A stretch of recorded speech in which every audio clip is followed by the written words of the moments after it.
పరమాచార్య స్వామి వారికి విసుగు, అలసట, విరామం లేదు. అభయం సర్వభూతేభ్యః అనడమే వారి గీతావాక్యం. ఈ సంఘటన మాంబళంలో జరిగింది. స్వామివారు ఆ రోజు రాత్రి కూడా భక్తులతో మాట్లాడుతూ తెల్లవారి 5 గంటలకు దండకమండలాన్ని తీసుకుని బయలుదేరారు. కొద్ది దూరం వెళ్లారో లేదో ఒక స్త్రీ పసిబిడ్డను చేతిలో పట్టుకుని ఉన్న ఒక యువతి స్వామివారి ముందుకు వచ్చారు. శిష్యుడు స్వామివారు రాత్రంతా మేలుకొని ఉన్నారు, మీరు వెళ్ళి తర్వాత రండి అన్నాడు. ఆ స్త్రీ అతని మాటలు లెక్క చేయకుండా స్వామివారితో ఏదో చెప్పాలని ప్రయత్నం చేస్తోంది. శిష్యుడు కోపాన్ని ప్రదర్శించాడు.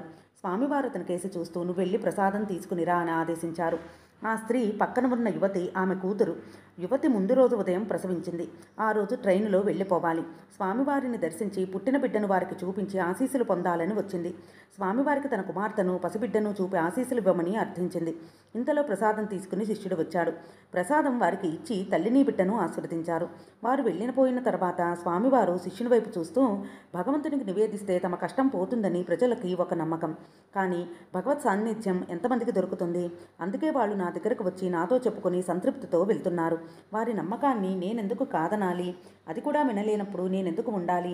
నాకు శరీరం దుర్బలమైన శ్రమ అయినా నాకు బాధ లేదు. భగవంతునిపై వారికి ఉన్న భక్తి విశ్వాసాలే నాకు ఆనందాన్ని కలిగిస్తాయి. ఈ కార్యంలో ఎవరూ నాకు అడ్డు రాకండి అని భగవత్స్వరూపులైన స్వామివారు శిష్యుణ్ణి సున్నితంగా మందలించారు. శ్రీమాత్రే నమః.